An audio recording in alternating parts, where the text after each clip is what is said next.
નમસ્કાર વિદ્યાર્થી મિત્રો, હું કેતન મોલિયા તપોવન સાયન્સ એકેડમીમાં આપનું હાર્દિક સ્વાગત કરું છું. હવે આપણે 11 સાયન્સ ફિઝિક્સ ચેપ્ટર 7 કણોના તંત્રો અને ચાક ગતિમાં આગળ અભ્યાસ કરીશું.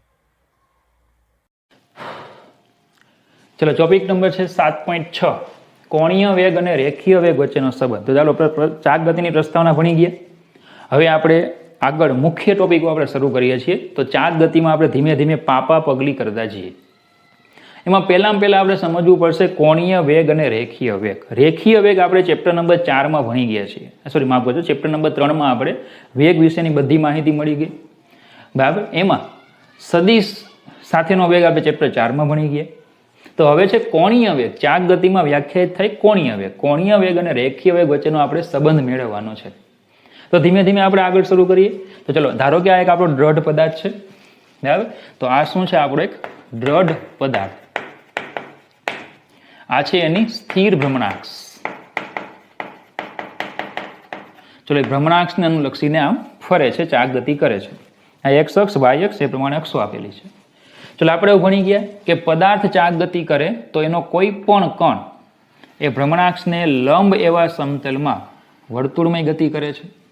પદાર્થ ચાક ગતિ કરે તો એનો કોઈ પણ કણ એ ભ્રમણાક્ષને લંબ એવા સમતલમાં વર્તુળમય ગતિ કરે. તો ધારો કે આપણે આ પી કણ છે એને હું ધ્યાનમાં લઉં તો પી કણ શું કરે છે? વર્તુળમય ગતિ કરે.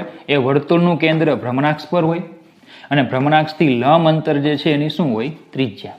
વર્તુળનું કેન્દ્ર છે એ ભ્રમણાક્ષ પર હોય અને ભ્રમણાક્ષથી લંબ અંતર છે એની ત્રિજ્યા હોય. તો સમજો કે કણ જે છે આ રીતે વર્તુળમય ગતિ કરે છે. આપણે હંમેશા ભ્રમણાક્ષને આ લઈશું. તો કણ આ રીતે વર્તુળમય ગતિ કરે તો આ બિંદુ આગળ પહોંચે, આ બિંદુ આગળ, તો એનો રેખીય વેગ કઈ દિશામાં હોય? તો આપણે એવું ભણી ગયા છે કે કણ વર્તુળમય ગતિ કરે તો એનો રેખીય વેગ સ્પર્શકની દિશામાં હોય. તો ચલો, આ રીતે આમ ગતિ કરતો હોય તો જ્યારે અહીંયા પહોંચશે ત્યારે રેખીય વેગ આમ હશે, અંદર તરફ સ્પર્શકની દિશામાં. તો હું એને આમ દર્શાવું છું, અહીં વેક્ટર વી, અને સ્પષ્ટ લખું છું કે અંદર તરફ છે. કઈ દિશામાં? આમ અંદર તરફ. બોલજો, ખબર પડે? એનો વેગ જે છે એ સ્પર્શકની દિશામાં હોય એટલે કે અંદર તરફ હોય. જો આ બાજુ હોય તો બહાર તરફ હોય આમ. કારણ કે આમ ગતિ થાય તો અહીંયા અંદર હોય તો અહીંયા બહાર આવશે. ચલો, આટલું ક્લિયર થઈ ગયું. બરાબર. ઝેડ અક્ષ છે આપણી શું છે? સ્થિર ભ્રમણાક્ષ છે, એને અનુલક્ષીને આખી ગતિ થાય છે. બરાબર. ચાલો, તો પહેલા તો આપણે શબ્દ વ્યાખ્યાયિત કરશું. કોણીય સ્થાનાંતર. કારણ કે સંબંધ મેળવવાનો છે પણ એ ડાયરેક્ટ સંબંધ નથી મળવાનો. કેટલીક ભૌતિક રાશિઓ આપણે પહેલા વ્યાખ્યાયિત કરવાની છે. પહેલું છે કોણીય સ્થાનાંતર. કોણીય સ્થાનાંતર શું છે? તો કે સમજો, ધારો કે કોઈ ટી સમયે કણ છે, પી કણ અહીંયા છે, અથવા તો ધારો કે કોઈ ટી સમયે આપણો કણ જે છે એ પી બિંદુ આગળ જે છે એ જે તે સ્થાને અહીંયા છે. આ ટી સમયનું સ્થાન છે. ત્યાંથી તે ગતિ કરીને ટી પ્લસ ડેલ્ટા ટી સમય ધારો કે પી ડેશ આગળ પહોંચે છે. પી ડેશ આગળ ક્યારે પહોંચે? ટી પ્લસ ડેલ્ટા ટી સમય. ટી સમયે પી આગળ છે અને ટી પ્લસ ડેલ્ટા ટી સમય ક્યાં પહોંચે છે? પી ડેશ આગળ પહોંચે છે. તો આ જે ખૂણો બનાવે આટલો, એ ખૂણાને જો હું ડેલ્ટા થીટા કહી દઉં તો એ ખૂણાને કહેવાય એનું કોણીય સ્થાનાંતર. જોજો, ટી સમયે ક્યાં છે? તે પી આગળ છે. તો ટી વત્તા ડેલ્ટા ટી સમયે ક્યાં આવે છે? પી ડેશ આગળ આવે છે. તો ડેલ્ટા ટી સમયમાં જે ખૂણો બને ડેલ્ટા થીટા, એ ડેલ્ટા થીટાને શું કહેવાય? એનું કોણીય સ્થાનાંતર. ડેલ્ટા થીટાને કહેવાય કોણીય સ્થાનાંતર. બરાબર. જો આ રીતે કોઈ ટી સમય ધારો કે કણ અહીંયા છે, ત્યાંથી ગતિ કરીને ટી ડેશ સમય ધારો કે અહીંયા પહોંચે છે, તો આ બંને વચ્ચે જે ખૂણો બન્યો અહીંયાથી અહીંયા આવે ત્યારે જે ખૂણો બને એ ખૂણાને શું કહેવામાં આવે? કોણીય સ્થાનાંતર. ચલો, એનો એસઆઈ એકમ લઈએ તો ખૂણો જ છે. ખૂણાનો એસઆઈ એકમ શું આવશે? રેડિયન. જ્યારે વ્યવહારુ એકમ છે પરિભ્રમણ. કારણ કે પદાર્થ ચાક ગતિ કરતો હોય તો આવો ખૂણો ગોતવો બહુ મુશ્કેલ હોય. દાખલા તરીકે પંખો ફરે છે, તમારે એનું કોણીય સ્થાનાંતર ગોતવું છે. તો પંખો તો ફરતો હોય તો એક ધારો કે તમે તો ખાલી 2 થી 5 સેકન્ડ ખાલી લઈ લો તમે, તો પણ કેટલા બધા પરિભ્રમણ થઈ જાય. બરાબર. એટલા માટે રેડિયનની જગ્યાએ શું વ્યાખ્યાયિત કરવામાં આવે? પરિભ્રમણ. અને એક પરિભ્રમણ એટલે ખૂણો થાય 2π રેડિયન. તો તમારે વ્યવહારુ એકમ છે પરિભ્રમણ. ઘણી વખત દાખલામાં પરિભ્રમણ એકમ આપ્યો હશે, પણ આપણે ગણતરી કરતી વખતે એકમ રેડિયન હોવો જોઈએ. તો પરિભ્રમણને રેડિયનમાં ફેરવવાના, તો 2π વડે ગુણવાનું. ચલો ક્લિયર થઈ ગયું. તો આ થઈ ગયું શું? એનું કોણીય સ્થાનાંતર. બરાબર. ચલો તો બીજું પહેલા વ્યાખ્યાયિત કરીએ. સરેરાશ કોણીય વેગ, જેની સંજ્ઞા છે ઓમેગા. સરેરાશ છે એટલે ઉપર બાર મૂકી દઈએ, અને સદિશ રાશિ છે તો ઉપર તીર કરી દઈએ. સરેરાશ કોણીય વેગ. હવે ચલો કોણીય વેગ તમે ભણી ગયા, સોરી માફ કરજો, વેગ તમે ભણી ગયા. સરેરાશ વેગ, સરેરાશ વેગ તમે શું કહેતા? સરેરાશ વેગ એટલે સ્થાનાંતરના છેદમાં સમયગાળો. તો પછી સરેરાશ કોણીય વેગ, સરેરાશ કોણીય વેગ ઇક્વલ ટુ કોણીય સ્થાનાંતર. શું લેવાનું? કોણીય સ્થાનાંતર ના છેદમાં સમયગાળો. સરેરાશ કોણીય વેગ એટલે કોણીય સ્થાનાંતર છેદમાં સમયગાળો. તો પછી સરેરાશ કોણીય વેગ ઓમેગા બાર ઉપર તીર, વેક્ટર સરેરાશ કોણીય વેગ એટલે vector average omega equal to delta theta કોણીય સ્થાનાંતર ડેલ્ટા ટી સમય. તો આ થઈ ગયો સરેરાશ કોણીય વેગ. બરાબર. ચલો આનો આપણે એસઆઈ એકમ લઈએ. તો કોણીય સ્થાનાંતરનો એકમ રેડિયન અને સમયગાળાનો એકમ સેકન્ડ. તો એસઆઈ એકમ આવશે રેડિયન સેકન્ડ ઇન્વર્સ. વ્યવહારુ એકમ રેડિયનની જગ્યાએ પરિભ્રમણ, પરિભ્રમણ સેકન્ડ ઇન્વર્સ. બરાબર. ઘણી વખત આને આરપીએમ એકમ પણ લેવામાં આવે, રોટેશન પર મિનિટ. પરિભ્રમણ પર મિનિટ, આ પરિભ્રમણ પર સેકન્ડ છે, આરપીએમ રોટેશન પર મિનિટ. બરાબર. અથવા ઘણી વખત રિવોલ્યુશન, આરઈવી, આરઈવી પણ હોય છે. રિવોલ્યુશન એટલે પણ શું કહેવાય? પરિભ્રમણ. રિવોલ્યુશન પર સેકન્ડ અથવા તો રિવોલ્યુશન પર બરાબર મિનિટ. આરપીએમમાં તો આખું આવી ગયું રોટેશન પર મિનિટ, કારણ કે જે આપણી મોટર હોય એમાં આરપીએમ હોય. મોટર જે છે આપણે ઘરે જે પાણી ચડાવવાની મોટર હોય એમાં આરપીએમ હોય, કે આને 1 મિનિટમાં કેટલા પરિભ્રમણ થાય એમ. બરાબર. તો ચલો આપણે આરપીએમ ઘણી વખત આપ્યું હોય, અથવા રિવોલ્યુશન પરિભ્રમણ આપેલું હોય, તો સાથે સેકન્ડ કે મિનિટ હશે. એ કોઈ પણ એકમ હોય એને શું કરવું પડશે? રેડિયન સેકન્ડ ઇન્વર્સમાં ફેરવવા પડે. એના માટે શું કરવાનું હોય? પરિભ્રમણને ફેરવવાના, 2π વડે ગુણવાના. રોટેશન પર મિનિટ હોય, મિનિટ હોય તો 60 વડે ભાગવાના, એટલે શું થઈ જાય? તે સેકન્ડમાં ફરી જાય. ઓકે. ચલો આ થઈ ગયો સરેરાશ કોણીય વેગ. ચલો નેક્સ્ટ પોઈન્ટ છે નંબર 3, તત્કાલીન કોણીય વેગ વેક્ટર ઓમેગા.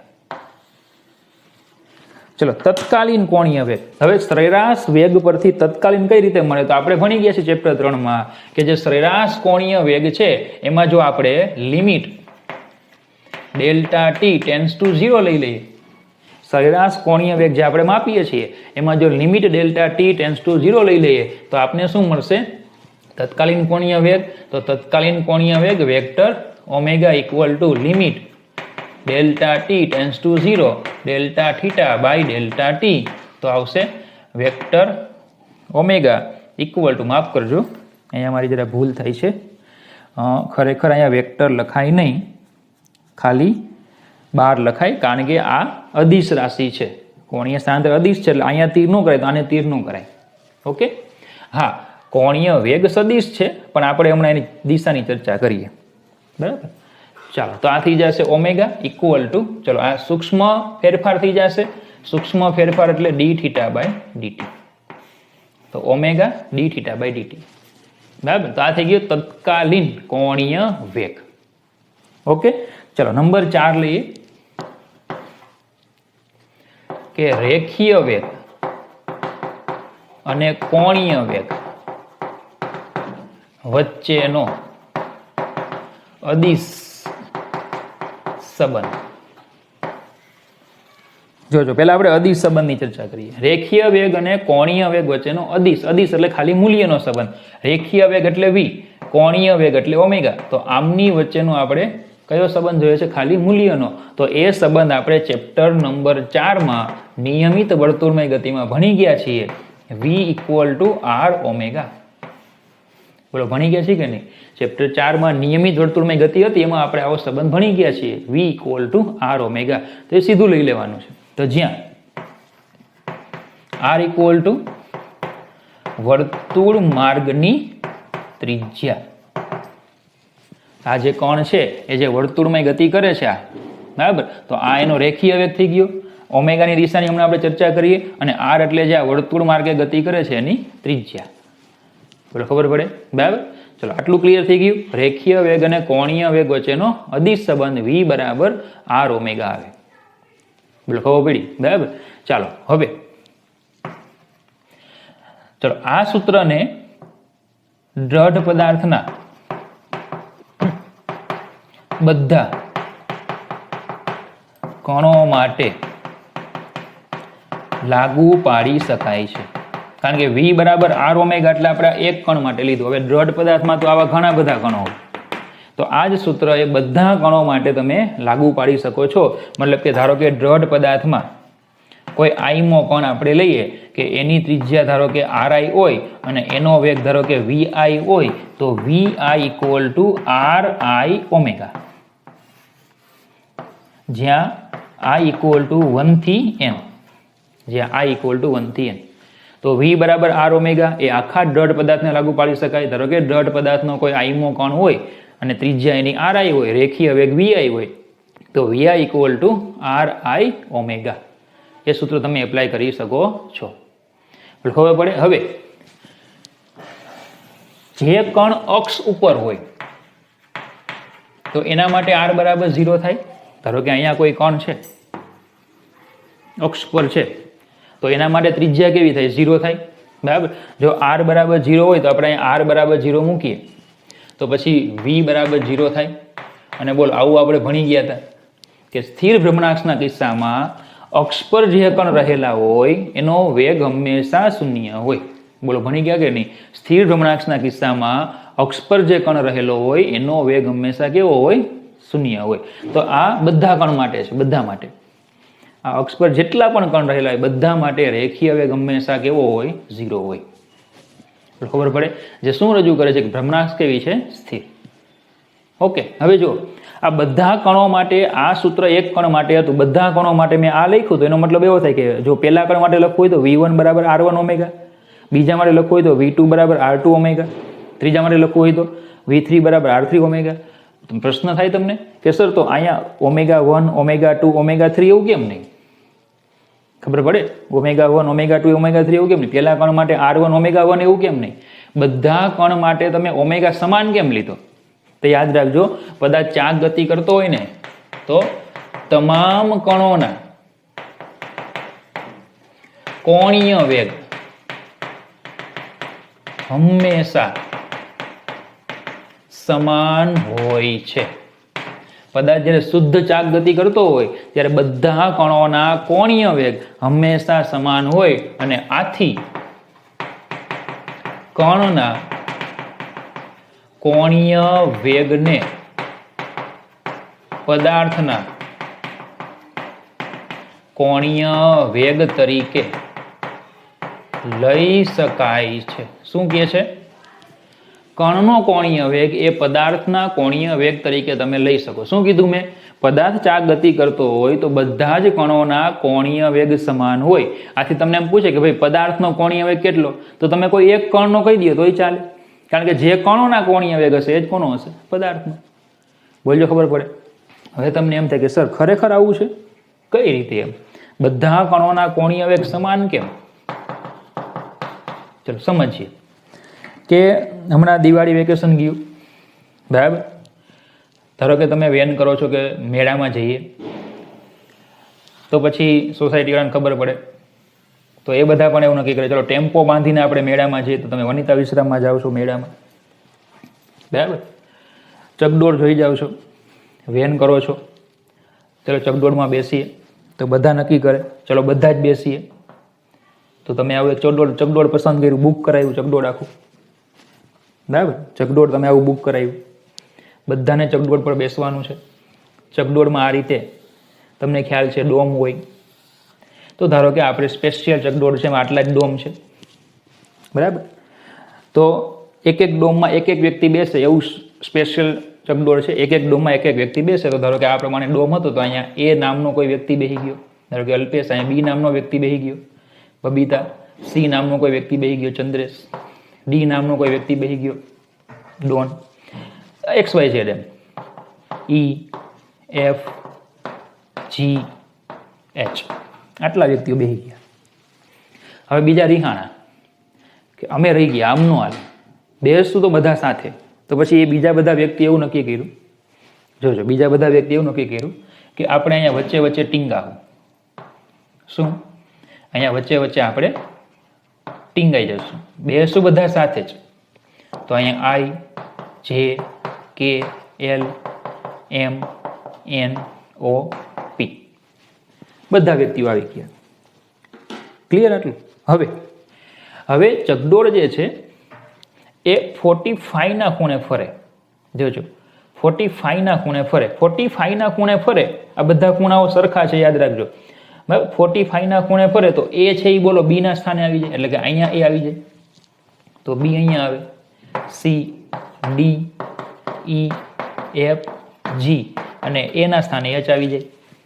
સેમ એવું અહીંયા થાય, જેના સ્થાને આઈ આવી જાય આઈ, અહીંયા જે કે એલ એમ એન ઓ અને આઈ ના સ્થાને કોણ આવે? પી.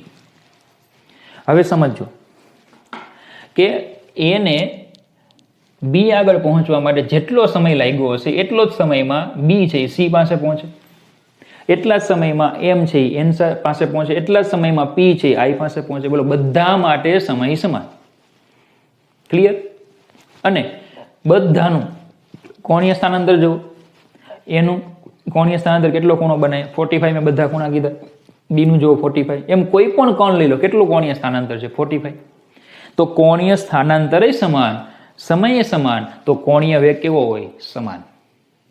ભલે ખબર? તો આ પદાર્થ જ્યારે આમ ચાક ગતિ કરતો હશે ને, ચાક ગતિ, આ પદાર્થ જ્યારે ચાક ગતિ કરશે ને તો બધા કણોના કોણીય સ્થાનાંતર અને સમયગાળો સરખા સમયમાં કોણીય સ્થાનાંતર સમાન જ હોય, એટલે કોણીય વેગ હંમેશા સમાન હોય. તો હંમેશા યાદ રાખવાનું, પદાર્થ જ્યારે ચાક ગતિ કરે, દ્રઢ પદાર્થ જ્યારે ચાક ગતિ કરતો હોય, સ્થિર ભ્રમણાક્ષના કિસ્સામાં સમજો, સ્થિર ભ્રમણાક્ષ છે આમાં પણ, આ ભ્રમણાક્ષ સ્થિર છે. સ્થિર ભ્રમણાક્ષના કિસ્સામાં પદાર્થના બધા કણોના પદાર્થના કોણીય વેગના મૂલ્યો કેવા હોય? સમાન જ હોય. બોલજો, ખબર પડે? સ્થિર ભ્રમણાક્ષના કિસ્સામાં બધા કણોના કોણીય વેગના મૂલ્યો કેવા હોય? હંમેશા સમાન હોય.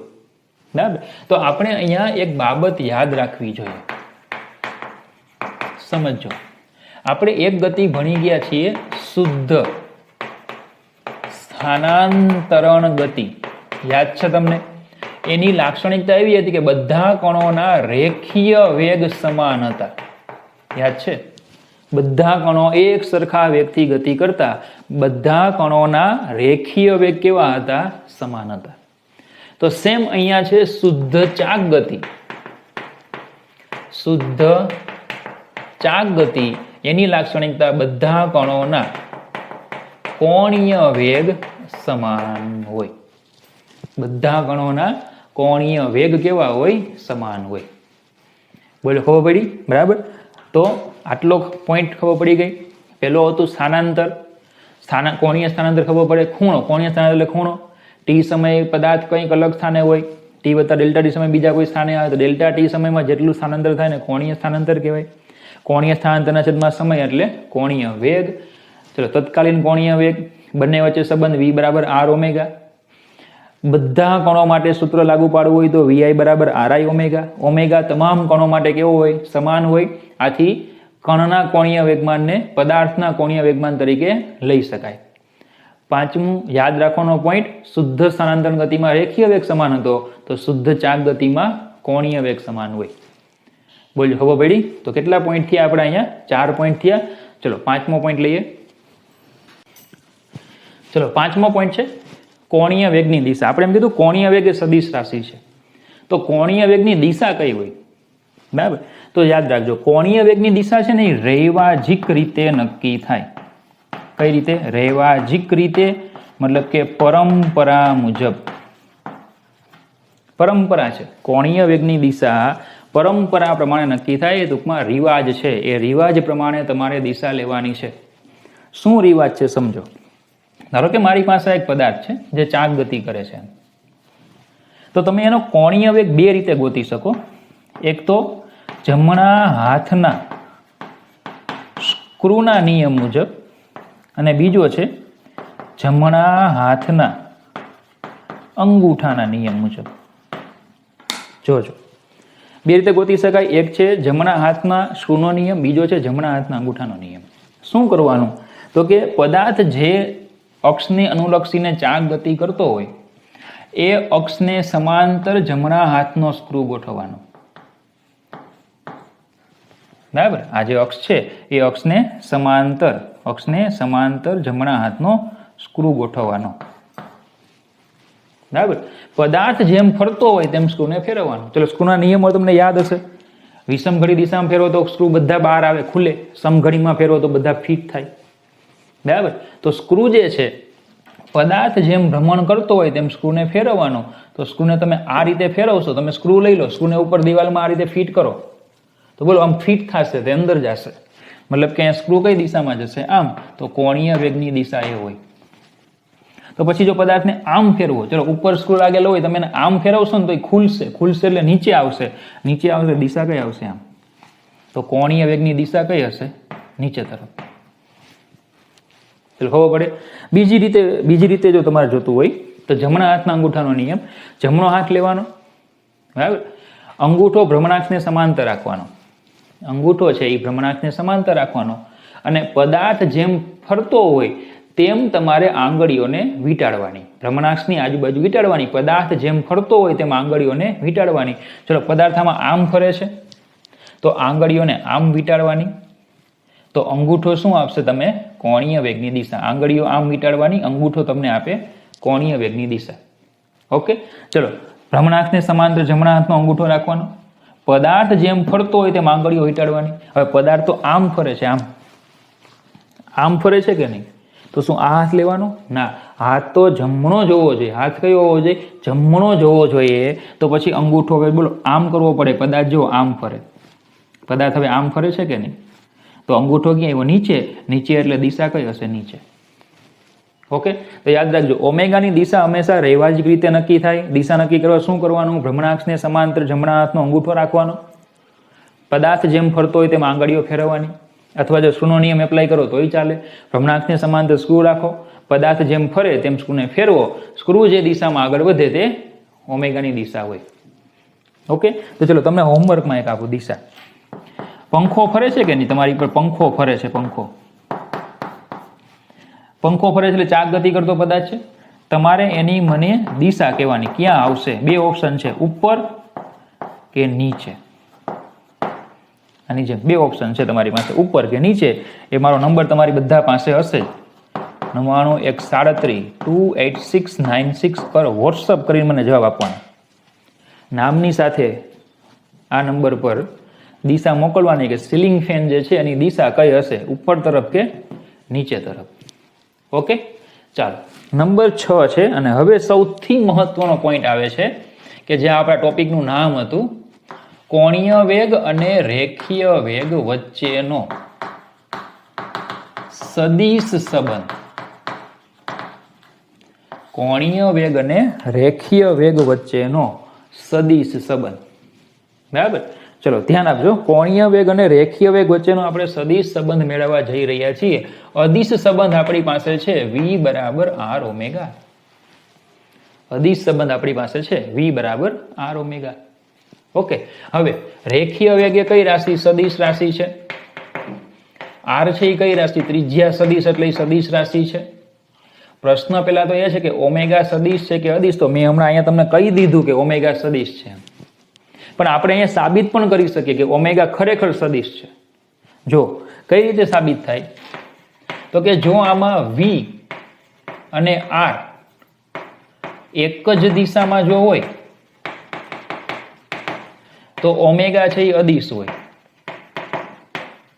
અને જો v અને r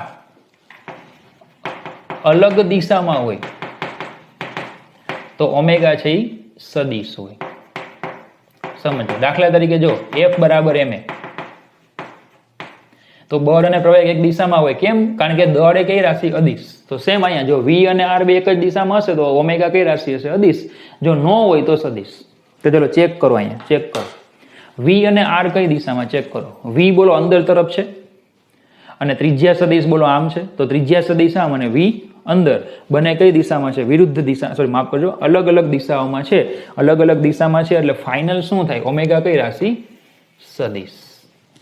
કઈ રાશિ થાય? સદિશ. હવે જો સદિશ રાશિ થાય તો પછી હવે સંબંધ આવો બને, vector v equal to vector r vector omega. બે સદિશોના કયા ગુણાકારથી સદિશ મળે? તો કે અહીંયા આવશે ક્રોસ ગુણાકાર. તો પછી હવે બે સૂત્રો બને કે વેક્ટર v બરાબર વેક્ટર r ક્રોસ ઓમેગા આવશે કે વેક્ટર v બરાબર વેક્ટર ઓમેગા ક્રોસ r આવે. વેક્ટર v બરાબર r ક્રોસ ઓમેગા આવશે કે વેક્ટર v બરાબર ઓમેગા ક્રોસ r? આ બેમાંથી કયું સૂત્ર આવશે? તો એ નક્કી થાય દિશા ઉપરથી. બોલો વેક્ટર v ની દિશા કઈ છે? સ્પર્શકની દિશામાં છે આકૃતિમાં, જેને મેં લખ્યું છે ત્યાં જો અંદર તરફ. અમારે એ ચેક કરવું છે કે વેક્ટર r ક્રોસ ઓમેગા ની દિશા કઈ આવે? જોજો આ r છે, ઓમેગા બોલો સ્પર્શક ઓમેગા જે છે એ આ દિશામાં આવ્યો, કારણ કે આપણો પદાર્થ જે છે આ રીતે ચાક ગતિ કરે છે આમ. તો બોલો ઓમેગા છે આમ આવશે. જોજો વેક્ટર r આમ, ઓમેગા આમ, એટલે આ સમતલ બને. બોલો યાદ છે તમને r cross omega? a cross b એટલે શું કરવાનું? આંગળીઓને a થી b ફેરવવાની.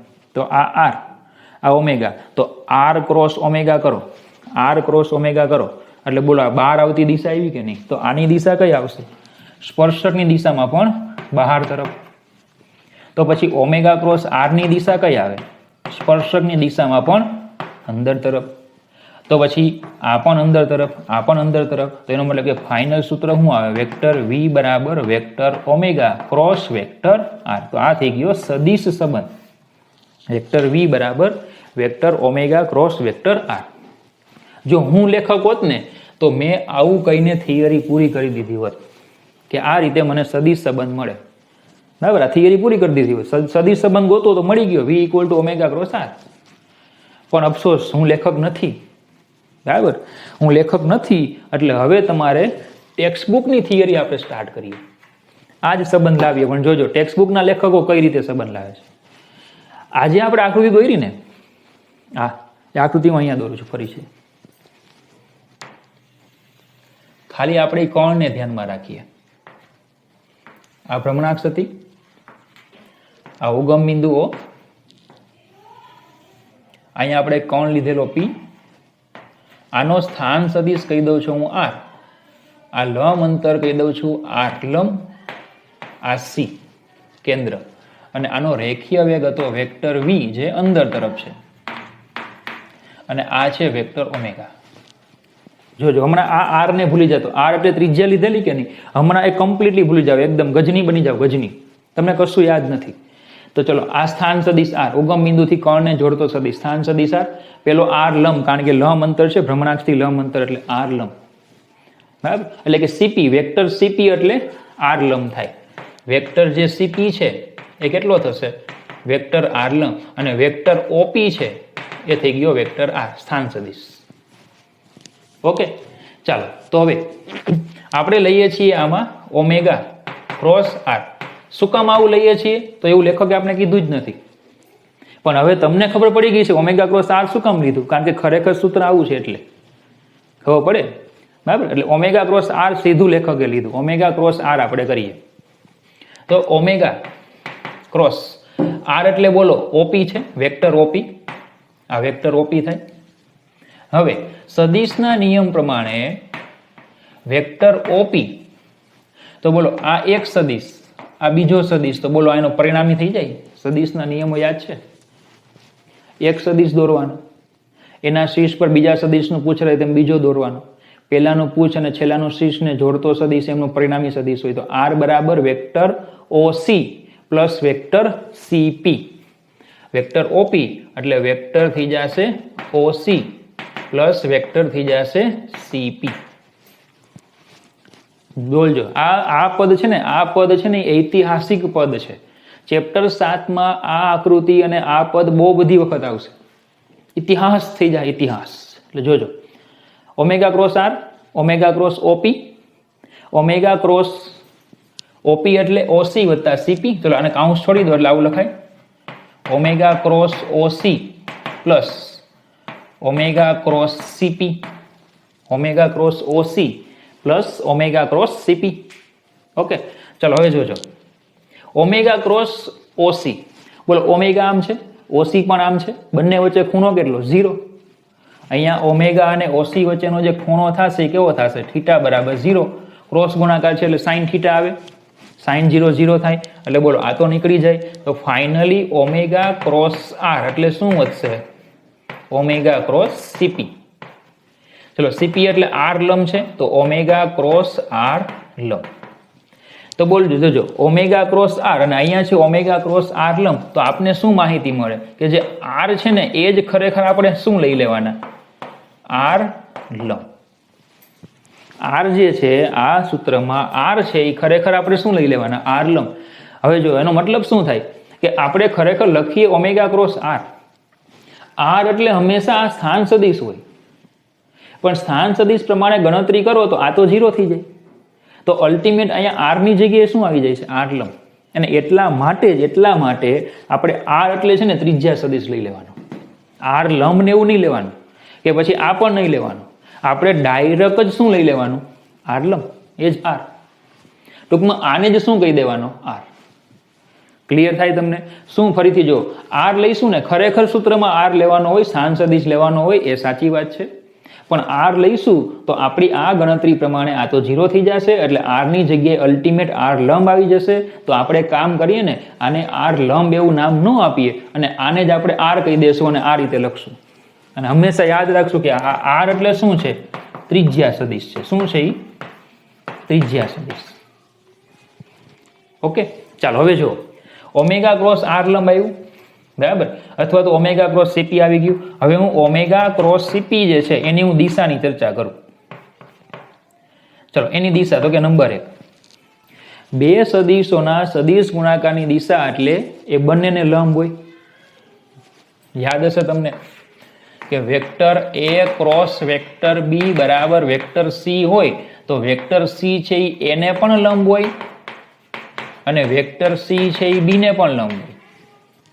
કારણ કે આ એ હતો, આ બી હતો. આપણે ભણી ગયા કે એ અને બી થી બનતા સમતલને લંબ, એટલે આમ આવતું કે નહીં? તો બોલો આ બંનેને લંબ હોય. આ રીતે જો દિશા આવે આ બેયને લંબ હોય. જો બરાબર, તો સી ઓમેગા ક્રોસ સીપી નો જે સદિશ મળશે નવો, એ સદિશ ઓમેગા અને સીપી બંનેને લંબ હોય છે. ઓમેગા અને સીપી એ બંનેને લંબ હોય. પડે ખબર? અને જો આપણે આકૃતિ પ્રમાણે ગણીએ તો ઓમેગા ક્રોસ સીપી તમે કરો, આ ઓમેગા આમ છે, સીપી આમ છે, આમ છે કે નહીં? તો ઓમેગા ક્રોસ સીપી કરો, કઈ દિશા આવશે? સ્પર્શકની દિશામાં અંદર તરફ.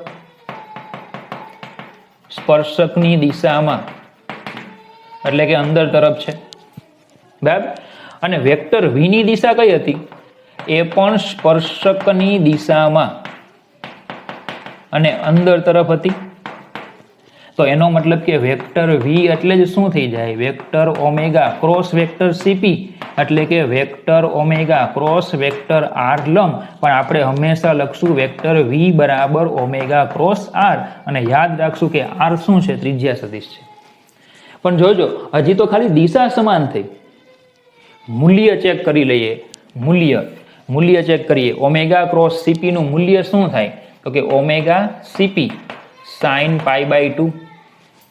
કારણ કે ઓમેગા આમ, સીપી આમ, કેટલો ખૂણો? 90 નો. તો ઓમેગા ગુણ્યા સીપી સાઇન π/2. તો ખાલી શું વધશે? Omega CP. સીપી એટલે આર લંબ, અને જો આર લંબ ને હું આર કહી દઉં તો બોલો આ આર ઓમેગા થઈ ગયું. અને બોલો આ જ શું હતું?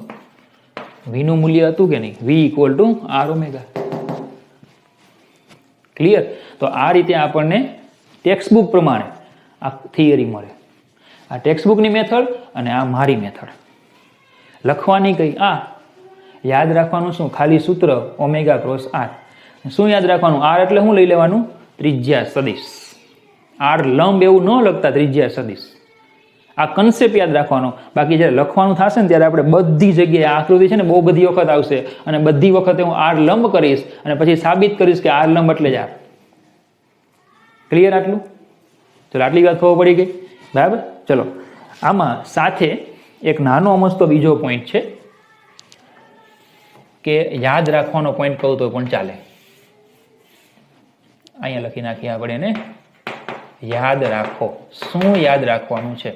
તો કે સ્થિર ભ્રમણાક્ષ હોય ને, સ્થિર ભ્રમણાક્ષ, ત્યારે ઓમેગા જે છે એનું મૂલ્ય, માફ કરજો, ઓમેગા જે છે એની દિશા હંમેશા સમાન હોય, બદલાય નહીં. સ્થિર ભ્રમણાક્ષના કિસ્સામાં ઓમેગાની દિશા બદલાય નહીં. સમજો કે આ ભ્રમણાક્ષ છે તો આ તો સ્થિર જ રહેવાની છે, પદાર્થ આમ જ ફરવાનો છે, દિશા હંમેશા કેવી રહેશે? સ્થિર, એક જ રહેશે. પણ મૂલ્ય બદલાઈ શકે. શું? મૂલ્ય બદલાઈ શકે છે.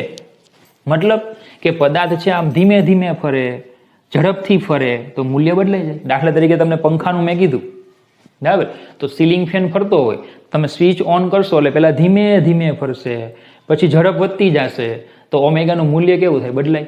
પણ દિશા તો એની જ રહેશે કે નહીં? ભ્રમણની દિશા એની જ રહેશે. તો યાદ રાખવાનું, સ્થિર ભ્રમણાક્ષના કિસ્સામાં ઓમેગાની દિશા હંમેશા સમાન હોય, ઓમેગાનું મૂલ્ય બદલાઈ શકે છે. પણ જો અસ્થિર ભ્રમણાક્ષ હોય તો એમાં ઓમેગાનું મૂલ્ય અને દિશા બંને બદલાઈ શકે છે. જો અસ્થિર ભ્રમણાક્ષ હોય તો મૂલ્ય અને દિશા બંને બદલાઈ શકે છે. દાખલા તરીકે આપણે ટેબલ ફેનની વાત કરી કે ટેબલ ફેન છે તો આ એની ભ્રમણાક્ષ છે, બોલો આમ ફરતી હોય કે નહીં? તો ઓમેગા હંમેશા ભ્રમણાક્ષને સમાંતર હોય, તો બોલો ભ્રમણાક્ષ ફરશે એટલે શું થાય? ઓમેગાની દિશા પણ બદલાય કે નહીં? બીજું, ટેબલ ફેન સ્ટાર્ટ કરો એટલે પહેલાં ધીમે ધીમે ફરશે, પછી ઝડપ વધશે તો મૂલ્ય પણ બદલાશે. તો વધુ વ્યાપક રીતે, વધુ વ્યાપક કિસ્સા એટલે અસ્થિર ભ્રમણાક્ષ. અસ્થિર ભ્રમણાક્ષના કિસ્સામાં ઓમેગાનું મૂલ્ય અને દિશા બંને શું થતા હોય છે? બદલાતા હોય છે. ચલો ઓમેગામાં ફેરફાર થાય, ઓમેગા એટલે કોણીય વેગ, કોણીય વેગમાં ફેરફાર થાય તો શું ઉત્પન્ન થાય? કોણીય પ્રવેગ. તો ચાલો હવે આપણે જોઈશું કોણીય પ્રવેગ. પણ એની પહેલા આ કમ્પ્લીટ ખ્યાલ આવી ગયો. છઠ્ઠો પોઈન્ટ છે ને એ આ ટોપિકનો સૌથી આઈએમપી પોઈન્ટ. છઠ્ઠો પોઈન્ટ છે ને સૌથી આઈએમપી, તમને પરીક્ષામાં એ થિયરીમાં પૂછાઈ શકે. ઓકે ચાલો, તો કોણીય પ્રવેગ, કોણીય વેગના ફેરફારના સમય દરને કોણીય પ્રવેગ કહે છે. કોણીય વેગના ફેરફારના સમય દરને કોણીય પ્રવેગ કહેવાય. તો ચલો પહેલા વ્યાખ્યાયિત કરીએ સરેરાશ કોણીય પ્રવેગ. સરેરાશ કોણીય પ્રવેગ એટલે કોણીય વેગનો ફેરફાર છેદમાં સમયગાળો. સરેરાશ કોણીય પ્રવેગને આલ્ફા વડે દર્શાવાય. સરેરાશ છે એટલે 12, સદિશ રાશિ છે. કોણીય વેગનો ફેરફાર એટલે ડેલ્ટા ઓમેગા ના છેદમાં ડેલ્ટા ટી. જો આમાં આપણે limit delta T tends to 0 લઈ લઈએ તો આપને મળે તત્કાલીન કોણીય પ્રવેગ limit delta T tends to 0 delta vector omega by delta T એટલે થઈ જશે D vector omega by DT. આ થઈ જાય તત્કાલીન કોણીય પ્રવેગ. ચાલો એનો એસઆઈ એકમ લઈએ. તો આ કોણીય વેગ એનો એસઆઈ એકમ છે રેડિયન સેકન્ડ ઇનવર્સ અને આ સમય એનો એસઆઈ એકમ સેકન્ડ. તો કોણીય પ્રવેગનો એસઆઈ એકમ રેડિયન સેકન્ડ -2. ચલો એની દિશા લઈ લઈએ. તો કોણીય પ્રવેગની દિશા, કોણીય પ્રવેગની દિશા એ કોણીય વેગના ફેરફારની દિશામાં હોય. કોણીય પ્રવેગની દિશા એ કોણીય વેગનો ફેરફાર જે દિશામાં થાય ને એ દિશામાં હોય. બરાબર. અને સ્થિર ભ્રમણાક્ષનો કિસ્સામાં, સ્થિર ભ્રમણાક્ષના કિસ્સામાં કોણીય પ્રવેગ એ ભ્રમણાક્ષને સમાંતર હોય. દાખલા તરીકે સમજો કે આ એક ભ્રમણાક્ષ છે, પદાર્થ આ રીતે ફરે છે, ધીમો ધીમો ફરે છે, તો પ્રારંભિક કોણીય વેગ બોલો આ દિશામાં આવશે ઉપર તરફ. આમ ફેરે તો બોલો અંગૂઠાની દિશા એ કોણીય વેગની દિશા હોય, તો પ્રારંભમાં ઉપર તરફ છે, ઝડપ વધતી જાય છે, કોઈ પણ ક્ષણે અંતિમ કોણીય વેગ પણ આ દિશામાં જ હોય, કારણ કે ફરે છે તો આમ જ ને. તો બોલો ફેરફાર પણ એ જ દિશામાં થયો ને, કોણીય વેગનો ફેરફાર પણ એ જ દિશામાં થાય. અંત માઇનસ પ્રારંભ, તો દિશા તો આની જ રહેશે કે નહીં, બાદબાકીની દિશા એની જ રહી, કારણ કે બે સદિશોની બાદબાકી કરીએ છીએ, બરાબર. એક નાનો સદિશ છે એ આમ છે, ઓકે, મોટો સદિશ છે એ પણ આમ છે.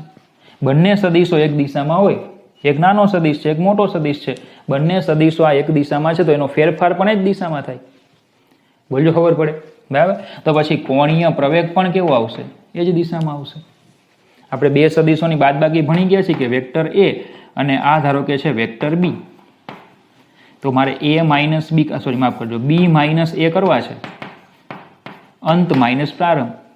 તો વેક્ટર એ દોરી દેવાનો અને એનો વિરોધી લેતા યાદ છે માઇનસ એ, તો બોલો વેક્ટર એ આમ દોરવાનો. તો પહેલાનું પૂછ અને છેલ્લાનું શીર્ષને જોઈન્ટ કરો તો બોલો આમ આવે કે નહીં. તો બોલો આ જે બે દિશામાં હતા એ જ દિશામાં આવ્યો કે નહીં, ડેલ્ટા ઓમેગા. તો આલ્ફા પણ એ જ દિશામાં હોય. તો યાદ રાખજો, પ્રારંભિક કોણીય વેગ, અંતિમ કોણીય વેગ, કોણીય વેગનો ફેરફાર અને કોણીય પ્રવેગ, આ ચારે ચાર સદિશો એક જ દિશામાં હોય. ઓકે, ચાલો હજી આપણે આગળ આમાં ધીમે ધીમે સદિશો ઉમેરતા જશું, પણ હમણાં આટલું. પ્રારંભિક કોણીય વેગ, અંતિમ કોણીય વેગ, કોણીય વેગનો ફેરફાર અને કોણીય પ્રવેગ બધા એક દિશામાં હોય. તો ચલો કોણીય પ્રવેગમાં ખાલી આટલું છે, બરાબર.